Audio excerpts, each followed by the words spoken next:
Price lord, ದೇವರ ನಮಕ್ಕೆ ಸ್ತೋತ್ರ. ಮತ್ತೊಮ್ಮೆ ನಿಮ್ಮೆಲ್ಲರೇ ಫ್ರೀಡಮ್ ಮಿನಿಸ್ಟ್ರಿ ವಂದನೆ ಸಲ್ಲಿಸನಾಗಿದ್ದೇನೆ ಪ್ರಿಯರೇ. ಹಾಲೆಲೂಯಾ.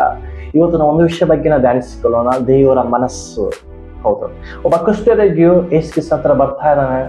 ಬಂದು ಈ ರೀತಿ ಕೇಳ್ತಾ ಇದ್ದಾನೆಂದರೆ, ಯೇಸುವೆ, ನಿನಗೆ ಮನಸ್ಸಿದ್ದರೆ ನನ್ನನ್ನು ಸ್ವಸ್ಥಪಡಿಸು. ಆಗ ಯೇಸು ಕ್ರಿಸ್ತನು, ನನಗೆ ಮನಸ್ಸುಂಟು. ಇನ್ನು ಈ ರೋಗದಲ್ಲಿ ಜೀವಿಸುವುದು ಅದು ನನ್ನ ಚಿತ್ತವಲ್ಲ, ಅದು ನನ್ನ ಒಂದು ಆಲೋಚನೆ ಅಲ್ಲ, ನನ್ನ ಒಂದು ಉದ್ದೇಶವಲ್ಲ.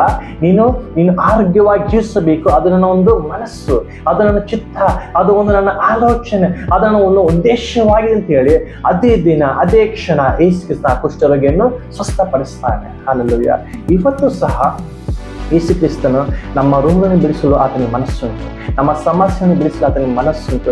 ನಮ್ಮ ಪ್ರತಿಯೊಂದು ಹೋರಾಟಗಳಲ್ಲಿ ಯೇಸು ಕ್ರಿಸ್ತ ನಮ್ಮ ಜೀವನ ಕೊಡೋದು ಆತನಿಗೆ ಮನಸ್ಸುಂಟು. ಆದರೆ ಯಾಕೆ ನಾವು ಆ ಜೀವವನ್ನು ನೋಡ್ತಾ ಇಲ್ಲ, ಆ ಆರೋಗ್ಯವನ್ನು ನೋಡ್ತಾ ಇಲ್ಲ, ಆ ಬಿಡುಗಡೆ ನಾವು ಯಾಕೆ ನೋಡ್ತಾನೆ ಅಂದರೆ, ಮುಖ್ಯವಾಗಿ ನೋಡ್ರಿ, ಆ ವ್ಯಕ್ತಿ ಏನ್ ಮಾಡಿದ ಗೊತ್ತು, ಎರಡು ವಿಷಯಗಳು ಮುಖ್ಯವಾಗಿ ಆತನ ಮಾಡಿದ. ಅದೇನೆಂದರೆ, ಮುಖ್ಯವಾಗಿ ಆತನ ಯೇಸು ಕ್ರಿಸ್ತ ಹತ್ರ ಹೋಗಿ ಆತನು ಅಡ್ಡ ಬೀಳ್ತಾ ಇದ್ದಾನೆ. ಇದರ ಅರ್ಥ ಏನಂದ್ರೆ, ಆತನ ಆರಾಧಿಸ್ತಾ ಇದ್ದಾನೆ ಯೇಸು ಕ್ರಿಸ್ತನನ್ನು, ತನ್ನಂತ ತಗ್ಗಿಸ್ಕೊಳ್ತಾ ಇದ್ದಾನೆ, ಯೇಸು ಕ್ರಿಸ್ತನ ಮಹಿಮೆ ಪಡಿಸ್ತಾ ಇದ್ದಾನೆ. ಹಾಲೆಲೂಯಾ.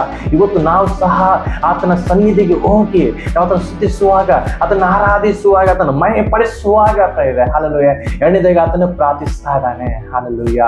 ಎರಡನೇದಾಗಿ ನಾವು ಆತನ ಪ್ರಾರ್ಥಿಸುವಾಗ ದೇವರು ಆತನ ಆರಾಧನೆಯನ್ನು ನೋಡಿ, ಆತನ ಪ್ರಾರ್ಥನೆ ನೋಡಿ ದೇವರು ಆತನನ್ನು ಆ ಕುಷ್ಠರೋಗದ ಆತನು ಬಿಡಿಸಿದನು. ಹಾಲೆಲೂಯಾ. ಇವತ್ತು ನಾವು ಸಹ ಆತನ ಹತ್ತಿರ ಹೋಗಿ ಆತನ ಆರಾಧಿಸಿ ಆತನ ಮಹಿಮೆ ಪಡಿಸಿ ನಾವು ಪ್ರಾರ್ಥಿಸುವುದಾದರೆ ನಮ್ಮನ್ನು ಸಹ ಯೇಸು ಕ್ರಿಸ್ತನು ಬಿಡಿಸಲು ಶಕ್ತನಾಗಿದ್ದಾನೆ. ಆತನನ್ನು ನಿನ್ನನ್ನು ಬಿಡಿಸಲು ಆತನಿಗೆ ಸಹ ಮನಸ್ಸು ಇದೆ. ಆಮೇಲೆ